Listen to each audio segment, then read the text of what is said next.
All right, we are now joined by Jimmy Belanger, the pitching coach here at Clemson. Thank you so much for taking the time. I want to talk to you first about kind of your overall philosophy on developing pitchers here at Clemson. Yeah, for us, I think it's kind of like a twofold. You have like your philosophy on player development, and then you have your philosophy on actual pitching. So for us, everything starts with us on what happens on the mound, right? Like everything we do in here has to translate to us getting people out. So for us, the first thing we do is develop a foundation of like what our mentality is going to be of our pitching staff. Right? So it's a very simple process that we go through. It's like when our guys get here, we won't talk tech, we won't talk data. We'll talk about competing, showing toughness, and being in control. Right? And then being in control is like being in control of the tempo of the game, and then being in control of your mind. So those are the three things that our foundation of our pitching program is built around. For us, those are the things that always show up as the season goes on, right? Like you're going to have ebbs and flows in a season, but the pitching staffs that are competitive, are able to show toughness when things are going bad, and are in control of things, usually those valleys are a little bit less than others where maybe that's not the case. And then on the player development side, it's just an individual thing. You know, I know you guys talked to Rick, and the way we do things, it's like the N=1. You know, every person is their own study, and it's about us as a staff figuring out what their body is, how they move, how they do things in the game, and then reverse engineering that to how we develop them in here. So it's, like I said, it's just a bit of a twofold thing for us. In today's age where guys at a younger and younger age are getting kind of exposed to the tech and to the player development stuff and almost being built in a lab essentially, are you finding it more challenging maybe with younger guys as they come in to get them to kind of learn the competitive stuff, the staying in control stuff? Because I don't want to just say they're robots, but they are a little bit more kind of data focused, data centered at a younger age. Not as much. I just think it's all the environment you create. You know, so with us here, it starts with Coach Bakich. He creates an awesome environment here of growth and competitiveness, and it's a huge part of our program. So when these guys step in here, that's what we preach from day one, right? We create that environment where we're going to compete, and we're going to do things that challenge their toughness, and we're going to teach them the mental game and teach them skills, and those are just part of like things that are just woven into the fabric of this program. So really not as much. It's just, like I said, it's just the environment we create here kind of breeds it. How do you create the buy-in with guys to make sure that they understand, you know, kind of the direction you're trying to lead them is the right path for each individual guy? It starts in the recruiting process. I mean, everything is just relationships, right? I think the saying is like people want to know that you care before they want to know what you know. So it's about just developing relationships with these guys and on and off the field, and making sure that they know we care about them as people and we have their best interest at mind, not just, you know, stuff and information down their throat. And I think it starts there. And once these guys know that you care about them, and you can give them I think the biggest thing might be like just giving them the why behind it. Like there's so much with all this information, right? Like maybe 15 years ago, if you told a guy to make an adjustment, you really didn't have much besides like maybe video that you would take to show them. Now you have a ton of information to back up, like, hey, I think we should make this pitch adjustment or add this pitch or do this to your delivery, and here's why. And you can give them the reasons why based off of all the tech that we have and all the information that's available. With all the resources you guys do have, what is kind of your process for some of the individual development for guys when you get them in, or you know, how much assessing are you doing, and kind of how do you structure it out to then kind of start, you know, the development process from some of the resources that you guys are using? Yeah, we collect a lot of information. We do a lot of like baseline testing. So Rick, who you guys spoke to, he'll do a ton of stuff on the body and just give us an idea of. We kind of use we use a narrow versus wide structure. Just we focus on their infrasternal angle and just kind of the way that they move and the way that they are going to produce force. So we look at that, so we know kind of their body. We use a lot of the camera system that we hear. So we have a partnership with Maven Labs in Atlanta. So our guys will jump on here and get a baseline assessment of it's all motion capture, just how they're moving down the mound. And then we get a baseline assessment of how they're moving down the new force mound. So we collect all this information, and then it's just about taking each guy and saying, okay, like, what's the low-hanging fruit? You know what I mean? Like, what's the one thing that we can do right now that's really going to make a difference? And then we hammer that out and give them a plan for player development. And then we'll do that for a couple months, and then it's all about reassessing. It's testing, reassessing, testing, reassessing, and just figuring out where we can push the needle or if we need to move what we're doing, right? We feel like we got it, honed in a lot of the times what we're doing, but sometimes we're not right, and sometimes we just got to make an adjustment and try something different. How do you go about kind of guarding against guys getting too bogged down in some of the information and some of the data that you guys are collecting and kind of being able to just focus on, hey, what's important right now? We just try to make it really simple, you know what I mean? Just give them a clear, concise plan, be very direct, have them understand what you're talking about, let them ask questions, instead of just trying to throw terminology or terms that they might have no idea about. Just, like I said, just make it really simple for them. What is the kind of process for you guys, and what is maybe the first thing that you guys are looking at as far as a mover goes to build someone who's efficient, right? Like, how much and how important is ground force in that kind of process for you guys? I think it's a lot that goes into like what kind of delivery they have. Are they, like a guy who's like this tall, skinny tube is going to move much differently than a guy who's maybe 6'2", 230 pounds. You know what I mean? The way that they move down the mound is going to be a lot differently. So it's just about understanding, like, okay, like, a guy who has a real linear delivery and is, like I said, 6'2", 225, they're probably going to produce a ton of force. You know what I mean? And they're going to move really fast. Where maybe a guy who is real tall and skinny, is a little bit cross-fired, they might not be a huge force producer. Where we got to focus on something a little bit different in their delivery, and maybe some of the KPIs that we look at on the new force are a little bit different for that guy than for a different guy who maybe is very, like I said, linear and a little bit shorter and stockier. So like I said, a lot of it comes down to like the body and how they move.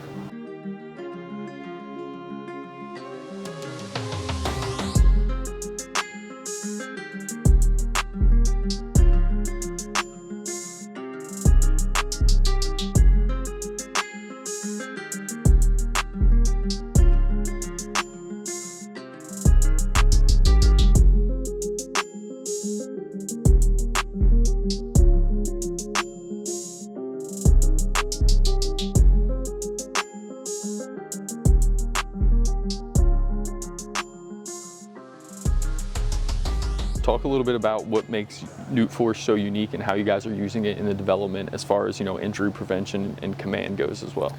For us, it's just the instant feedback you get.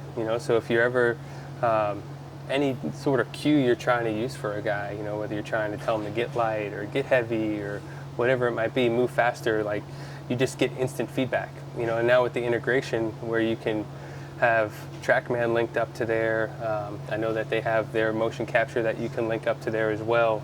It's just, like I said, it's just the instant feedback that you get and the feedback for the athlete that they get right away. That's what makes it awesome. Have you seen instances too of maybe when you start to clean up some of the ground force stuff and some of the lower half movements that maybe arm slot changes or arm slot even cleans up a little bit with guys just because of some of the movements that you've now cleaned up from the lower half? Yeah. And for us, it starts at the beginning, So I think a couple of our KPIs that we look at on these is, the first move that our guys make. So you have Drew here. You can see down this on his Z, on his green line, how he gets really light in his delivery. So like for us, we call it an unweighting phase. So for our guys, our best guys, they all get light in their delivery at some point. So they'll have, like, we call it an unweighting, you call it unloading, whatever you want to do. They'll all get light in their delivery, and those guys who do it at the right time, that's when they catch it, that's when they get their force, their Z force on their back leg. Where we've had some maybe from freshmen come in that you'd be surprised they don't unweight at all, and there's no force that they get on that back leg. So it's just teaching them how to unweight the right way, and it kind of sets them up for the rest of their delivery. So like you're saying, like doing that just kind of sets up their everything for them, where they helps them with timing. Like for Drew, it was a big adjustment for him, where he was able to get light. And when his freshman year, he was moving around 4 miles an hour. Here he's moving 6.3 miles an hour, and that's where you saw his delivery clean up, the command get better, and velocity improve. How much is this playing into, and what's the process then of when you start to get guys in their probably, I guess, their most efficient move or their most efficient mechanics? Then are you kind of using pitch design off of that? Like, how much do you base the arsenal off of how they're moving, arm slot, and things like that?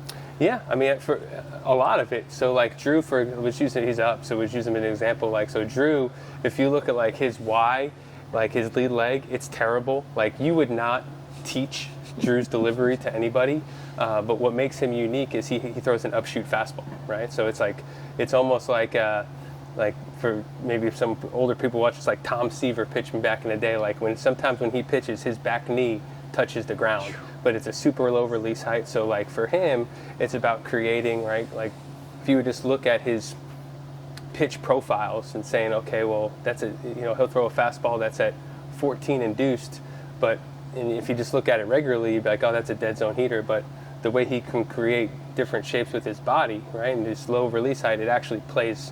It's a flat vertical approach, so it plays up. So again, it's just having an understanding of what guys, how they move through this, that you can help kind of, like I said, back chain it and figure out what pitches work best for each guy. When you talk about building an arsenal, what are some of the important things you're looking for, and how do you go about building the arsenal as far as maybe developing guys and teaching them how to have a strikeout pitch or how to be in the zone more consistently with certain things? What's the process for you guys with building arsenals out? I think a big part is like having an understanding if they're a pronator or a supinator. Like if you are a supinator and your hand's naturally to the side of the ball, you're going to have access to be able to create a lot of different shapes with breaking balls, right? It's going to be a lot easier for you to throw breaking balls. It's going to be a lot harder for you to throw changeups because you can't get through the baseball. So supinators usually can throw a lot different kinds of pitches. You can throw cut ride fastballs. You can throw seam shifted two seams. You can throw cutters, sliders, sweepers, whatever it might be. Where pronators, it's a little bit different, right? Pronators can really usually carry the fastball, stay behind the ball really well, can really throw changeups, but they usually have a hard time getting to the side of the ball. So for like pronators, it might be more of like a spike breaking ball that we have to teach guys to just kind of cheat to it, or like maybe like a short little cutter. So for us, it starts with like what are they, a pronator, or supinator, and then just the access to pitches that they can get to off that. Are you looking into basically, are you taking the fastball and then kind of building the other stuff off of the fastball, or is it more so, hey, this is the best pitch as far as how it profiles, so now we want to build everything off the best pitch, whether it's a slider or whatever it may be, or is it always everything based off fastball? I think it's different for each guy. Like you got some guys, like we have some guys in our program that are relievers that might throw 70% sliders. Sure. You know what I mean? So like you're going to work off of that for Right. that guy. So I think it's just based off the individual. For a starter, you're probably going to want to work off the heater. You know what I mean? Those guys at our level to start, you usually got to have a survivable fastball. Right. So you want to work and build your pitch package off of that. But I think relievers are just unique and different based off of slots and all those kinds of things. Are you for your starters specifically, you have to go multiple times through the order you would like them to? Are you looking at maybe different fastball shapes, having multiple of those, so that not only are you getting, obviously the velocity difference from fastball to breaking balls, but then maybe two different shaped fastballs, so same velocity but maybe moving in different directions to move off the barrel that way? Is that? Yeah. Yeah. I think any way that you can change a lane for a hitter and have them have to cover a different lane, a different speed, a different pitch, I think any of that is valuable. How do you go about then, in the times, are there times where a guy may be struggling with something and it's a natural struggle and they want to, their inclination is to come in and try and tweak with stuff, and you have to tell them, hey, just relax a little bit, you're in a good spot, don't get too far ahead, don't be tweaking too much, and how do you manage that? I think just, again, having the information that you can show them, right? Yeah. The why, like if a guy has a bad outing, like being able just to have like the data of the game, like how their pitches are profiling, their movement profiles, through all their pitches, and having understanding like, okay, like your stuff's moving fine. You know what I mean? Yeah. We don't need to change a whole ton. And then on the other side, right, it's like maybe there's a pitch that's trending in the wrong direction, right, that you have that information for, where you can get in here and just try to make an adjustment to get the pitch back to where it was. To that extent of how often are you kind of checking in, maybe doing bullpens on the Newt Force mound with the TrackMan rolling? Is it every time so that you can check and see if things are kind of changing a little bit, or how do you kind of break that up, especially in season? Yeah, probably not every time. So the way we break things up here is our guys know, like, if we ever throw our bullpens outside in our bullpen, it's an execution phase bullpen. So like when they're out there, we're working our routine, we're working on tempo, we're working on execution of our pitches, like how we're going to get people out of the game. When we come in here, it's what's happening over the rubber. So we're not doing that. So like when we're out there, we're keeping strike percentage, all those things. When we're in here, it's just we'll have TrackMan, we'll have Newt, we'll have all of our stuff up, and it'll be more of like checks and balances, making sure that everything's moving right, we're moving right, all that. Wanting guys to be kind of fearless in the zone, and obviously, building great stuff is awesome, and everybody's chasing it. But you have to be able to compete within the zone.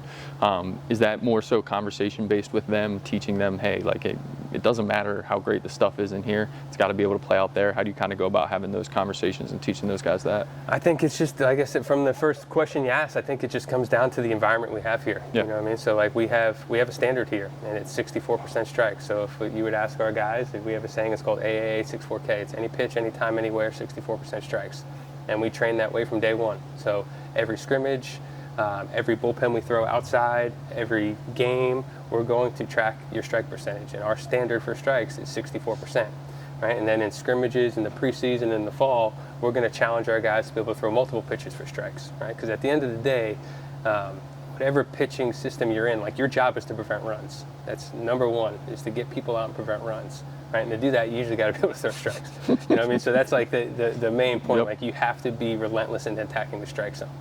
So we hold our guys to that standard. And every single bullpen we throw, the outside, and every single scrimmage, game, whatever it might be, we track it and then we post it and hold our guys accountable to it. Right. And our best pitchers are usually above the strike zone, above 64%. Our guys that struggle or are inconsistent are usually below it. So for us, again, it just comes back to the environment from day one when they get here. Coach Belanger, appreciate your time today. No problem.